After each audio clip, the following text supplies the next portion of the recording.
Hello పిల్లలు, మనం ఇప్పుడు ప్రాథమిక కూడికలు ఎలా చేస్తారో చూద్దామా? మీరు ఆలోచిస్తున్నారా కూడికల్లో ప్రాథమిక కూడిక అనేది కూడా ఉంటుందా అని? మనకి ఎప్పుడూ అలా అనిపించలేదు. ముందు ముందు చూద్దాము. మనం దేని గురించి మాట్లాడుతున్నామో గుర్తుందా? కొన్ని లెక్కలతో మనం ప్రారంభిద్దాము. చిన్నప్పటి నుండి చూసిన ఒక చిన్న లెక్క ఏమిటి అంటే 1+1. మీకు ఇది ఎలా చేయాలో తెలుసు కదా? నేను దీనిని ఒక పద్ధతిలో ఎలా చేయాలో చూపిస్తాను. చూడండి, ఈ పద్ధతి మీకు ఎప్పుడూ ఉపయోగపడుతుంది. అంటే మీకు 1+1 విలువ ఎంతో గుర్తు లేకుంటే. నా దగ్గర ఒక చాక్లెట్ ఉందనుకోండి, మీరు నాకు ఇంకొక చాక్లెట్ ఇచ్చారనుకోండి, మొత్తం నా దగ్గర ఎన్ని చాక్లెట్లు ఉన్నట్లు? 1, 2 అంటే 2 చాక్లెట్లు ఉన్నాయి, అవునా? అంటే 1+1 = 2 కాదంటారా? మీరు అనుకోవచ్చు ఇది చాలా ఈజీ అని. కరెక్టే, ఇది ఈజీనే. ఇప్పుడు కొంచెం కష్టమైనది చూద్దాము. మనకి చాక్లెట్లు అంటే చాలా ఇష్టం కాబట్టి ఈసారి కూడా వాటి గురించి మాట్లాడుకుందాం, అవునా? 3+4 అంటే ఎంత? ఇది కొంచెం కష్టం అంటారా? చూద్దాం. మనందరికీ చాక్లెట్లు అంటే చాలా ఇష్టం, అవునా? అవి ఎన్ని తిన్నా ఇంకా తినాలి అనిపిస్తూ ఉంటుంది. సరే, లెక్కలోకి వస్తే నా దగ్గర 3 చాక్లెట్లు ఉన్నాయి. నాకు మీరు 4 చాక్లెట్లు ఇచ్చారు. ఈ 4 చాక్లెట్లను పసుపు రంగులో చూపిద్దాం, ఎందుకంటే మీరు నాకు ఎన్ని ఇచ్చారో అని తెలుస్తుంది. ఇప్పుడు నా దగ్గర మొత్తం ఎన్ని చాక్లెట్లు ఉన్నాయి? 1, 2, 3, 4, 5, 6, 7 అంటే 7 ఉన్నాయి. అంటే 3+4 = 7, అవునా? ఇప్పుడు మనం దీనినే వేరొక పద్ధతిలో ఎలా చేయాలో చూద్దాం. దీనినే సంఖ్యారేఖ విధానం అంటారు, అంటే నంబర్ లైన్. మామూలుగా అయితే మనం ఈ విధంగా మన బుర్రతో ఆలోచిస్తున్నాం. నేను అయితే ఎప్పుడైనా ఏదైనా కూడిక గుర్తు రాకపోతే లేదా గుర్తు లేకుంటే అప్పుడు నేను ఈ సంఖ్యల రేఖను తీసుకొని అన్ని సంఖ్యలు ఒక క్రమంలో అంటే ఆర్డర్లో రాసుకొని కింద సంఖ్య నుండి పై సంఖ్యకు వెళ్తున్నాను. మీకు తెలుసు మొదటి సంఖ్య 0 అంటే ఏమీ లేనట్లే. మీకు తెలుసు అనుకుంటే 0 అంటే ఏమిటో లేకుంటే ఇప్పుడు తెలిసింది కదా. తర్వాత 1, 2, 3, 4, 5, 6, 7, 8, 9, 10, 11 అండ్ సో ఆన్ ఇలా రాస్తూ వెళ్ళవచ్చు. మనకి కావాల్సింది 3+4. 3 ఎక్కడ ఉంది? ఇదిగో ఇక్కడ. ఈ 3కి 4 కూడదాము. ఇప్పుడు మనం ఈ సంఖ్యారేఖపై నుండి ఉన్న 3 నుండి పైకి వెళుతున్నాం, అంటే కుడివైపుకు వెళుతున్నాం అన్నమాట. 1, 2, 3, 4 అండ్ సో ఆన్. గమనించారా మనం ఏమి చేశామో? ప్రతి సంఖ్యని 1తో పెంచుకుంటూ వచ్చాం. 1 నుండి 2, 2 నుండి 3, 3 నుండి 4 ఇలా ఈ విధంగా మనకి 7 వచ్చింది. అదే సమాధానం మనకి పైన వచ్చింది, అవునా?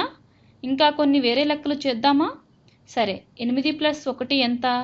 మీకు తెలుసు అనుకుంటా. 8+1 అంటే 8 తర్వాత వచ్చే సంఖ్య. దీనినే సంఖ్యారేఖపై చూస్తే 8 నుండి 1 అంటే 9. ఇప్పుడు ఇంకా కొంచెం కష్టమైనది చూద్దామా?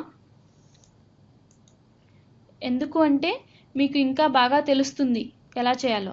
మొదట్లో కొంచెం కష్టం అనిపిస్తుంది. మీరు చిన్నప్పుడు నేర్చుకున్నట్లు సర్కిల్స్ ద్వారా కూడా చేయవచ్చు. సంఖ్యారేఖ ఉపయోగించడం మొదలుపెట్టి మీరు బాగా ప్రాక్టీస్ చేస్తే మీకు గుర్తుండిపోతాయి లెక్కలన్నీ.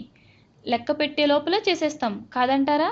ఒకటి ఏమిటంటే మీరు చాలా లెక్కలు చేస్తూ ఉండాలి, అప్పుడే ఇవి గుర్తుంటాయి. మళ్ళీ ఒకసారి సంఖ్యారేఖ గీద్దాం. నేను ఇప్పుడు రేఖలన్నీ ఈ యొక్క లైన్ టూల్ సహాయంతో చక్కగా గీస్తాను. ఇంతవరకు గీసిన రేఖలన్నీ అంత బాగా లేవు కదా. ఈ టూల్తో గీసిన రేఖ ఎంత బాగా వచ్చిందో చూడండి. ఇది అలాగే ఉంచాలి అనిపిస్తూ ఉంది. ఇప్పుడు సంఖ్యారేఖ గీసి దాని మీద 1, 2, 3 అండ్ సో ఆన్ 15 వరకు సంఖ్యలు వ్రాద్దాం. ఇప్పుడు మనం కొంచెం కష్టమైన లెక్క అంటే 5+6 ఎంత అనేది చూద్దాం. ఇక్కడ మనం వివిధ రంగులు వాడదాం. మీరు చూస్తున్నారా? ఈ వీడియో ఆపి ఈ కూడిక మీరు చెయ్యండి, మీకు సమాధానం వచ్చే ఉంటుంది. మరి ఎందుకు కష్టం అన్నా అంటే వచ్చే సమాధానం మన చేతికి ఉన్న వేళ్ల కంటే ఎక్కువ కాబట్టి. మనం చేతి వేళ్లతోనే చేయవలసిన అవసరం లేదు. మనం ఇంకా లెక్క ప్రారంభిద్దాం. చూడండి, మన లెక్క ఏమిటి? 5+6 ఎంత? 5 నుండి మొదలుపెట్టి దీనికి 6 కలుపుదాం.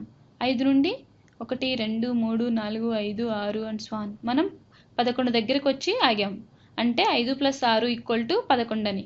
ఇప్పుడు మీకు ఒక ప్రశ్న, 5+6 ఎంతో చూసాం, 6+5 ఎంత చెప్పండి? అంటే ఈ సంఖ్య స్థానాలు మార్చి కూడితే అదే సమాధానం వస్తుందా లేదా అనేది చూద్దాం.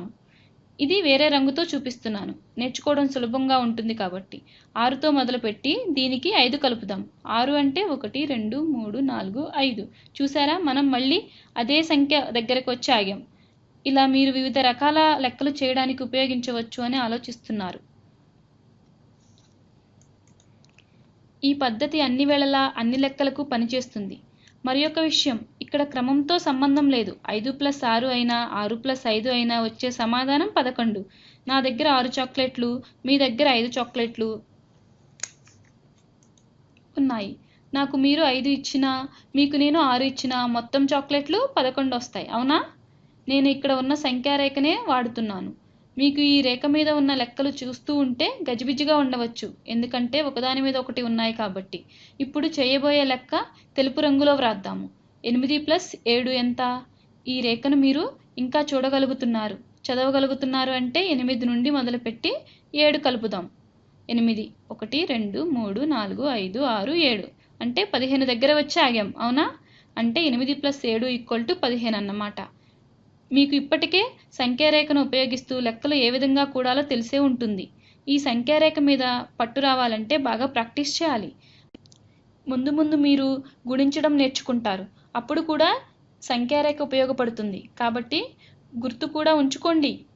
తర్వాత ఎప్పుడైనా అంటే ఒక 2-3 సంవత్సరాల తర్వాత ఈ వీడియోను చూస్తే మీకు అనిపించవచ్చు ఇది ఇంత సులభమా అని.